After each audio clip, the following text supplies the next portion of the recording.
Nah, oke ya, ini soal tentang cermin cekung. Jadi ya mesti susah lah karena dulu waktu kelas 8-nya kan pandemi ya toh. Sekarang saya berikan singkatnya dulu ya, teori singkatnya tentang cermin cekung. Cermin cekung. Nah, ini kan cermin cekung. Cermin cekung itu ada yang namanya titik fokus, kemudian ada yang namanya titik pusat kelengkungan cermin gitu ya. Kemudian di sini adalah ruang 1, ini ruang 2, ini ruang 3, oke, dan di belakang cermin ruang 4. Ada beberapa ketentuan. Nah, yang pertama nih, bahwa ruang benda, kita singkat ya. Ruang benda ditambah ruang bayangan itu mesti sama dengan 5. Loh, artinya apa? Kalau bendanya itu ada di ruang 1, maka bayangannya pasti terbentuknya di ruang berapa? 4, benar. Karena di jumlah harus berapa? 5. Kalau bayangannya ada di ruang 3 misalkan, maka bendanya di ruang 3, maka bayangan yang terbentuk di ruang berapa? Ruang loro, benar. Kan di jumlah harus 5 gitu kan? Oke. Kemudian yang kedua, bahwa bayangan ya. Bayangan itu kan ada dua. Yang pertama adalah bayangan nyata. Bayangan nyata itu pasti terbalik. Nah, artinya terbalik apa? Kepalanya di bawah. Kalau bendanya kepalanya di atas, bayangannya kepalanya di bawah, gitu loh ya. Kemudian kalau bayangan nyata itu mesti terbentuknya di ruang 1, di ruang 2, atau di ruang 3, gitu ya. Nah, kemudian yang kedua adalah bayangan maya. Nah, kalau maya pasti tegak. Nah, gitu ya. Nah, bayangan maya itu terbentuknya di ruang 4.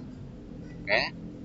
Nah, kemudian yang ketiga, jika jika ruang bayangan itu lebih besar dari ruang benda, maka ya kan? Nah, maka bayangan diperbesar. Oke. Jadi misalnya ini nih, tadi bendanya di ruang 1, bayangannya ruang berapa? 4. Berarti ruang bayangannya kan lebih besar dari ruang benda. Oh, berarti bayangan yang terbentuk pasti diperbesar. Tapi kalau yang ini nih, bendanya di ruang 3, bayangannya yang terbentuk di ruang berapa? 2. Nah, karena ruang bayangannya lebih kecil ya berarti nanti bayangannya diperkecil gitu ya. Oke, berarti kalau sudah tahu ini kita langsung ke soal tadi yang tadi. Nah, kita lihat di situ sebuah benda diletakkan di depan cermin. Oh, berarti yang 20 cm ini adalah jarak benda, ya kan? Nah, jarak benda itu simbolnya SO, ya, jarak benda 20 cm. Nah, terbentuk bayangan nyata dengan perbesaran 4 kali. Nah, ini ya tak singkat nih, bayangan nyata dengan perbesaran 4 kali.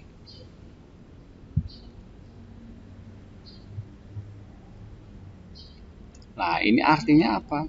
Artinya kalau perbesaran bayangannya 4 kali berarti jarak bayangannya atau SI-nya itu juga 4 kali jarak benda. Mana jarak bendanya ini yang dimasukkan, gitu kan? Nah, berarti 4 kali 20 berarti 80 cm. Nah, sehingga kita tentukan dulu berapa fokusnya ya. Fokus itu tinggal mengalihkan sosi. Nah, ya. Jadi yang atas dikalikan, yang bawah dijumlah. SO-nya 20. Nah, 20 kali 80 per 20 ditambah 80. Oh, berarti 1600 dibagi 100. Berarti sama dengan 16 cm. Itu kan? Jadi jarak fokusnya 16 cm. Ini fokusnya berarti di sini. Nah, ini titik fokusnya 16 cm. Berarti titik pusat kelengkungan cerminnya adalah 32. Berarti ini ruang 1, ini ruang 2, ini ruang 3. Nah, sekarang jika benda digeser 6 cm mendekati cermin. Kalau bendanya digeser 6 cm mendekati cermin, ya digeser ya 6 cm ke sini. Berarti sekarang jarak bendanya berapa? Semula 20, geser 6 cm. 14 cm, betul ya. Jadi setelah digeser ini, ya enggak? Sehingga jarak benda itu menjadi 20 dikurangi 6. 20 dikurangi 6 berarti 14 cm, gitu kan? Kalau jaraknya 14 cm berarti di ruang berapa? Bener, ruang 1, karena fokusnya berapa? 16. Nah, bendanya digeser jaraknya 14 cm berarti masuk ruang 1. Oh, karena ruang benda nih, ruang bendanya sama dengan 1, berarti ruang bayangannya pasti berapa? 4, karena tadi dijumlah harus 5, gitu kan. Nah, kalau tadi bayangannya di ruang 4 nih, masih ingat tadi ya teorinya apa? Kalau bayangannya di ruang 4 pasti sifatnya apa? Maya dan tegak. Oke, maya dan tegak. Nah, berarti sifat bayangannya ya ini ya. Nah, sifatnya apa? Maya, tegak. Ruang bayangannya lebih besar dari ruang benda, ya berarti diperbesar. Maya tegak lebih besar. Lah, ini jawabannya. Oke ya.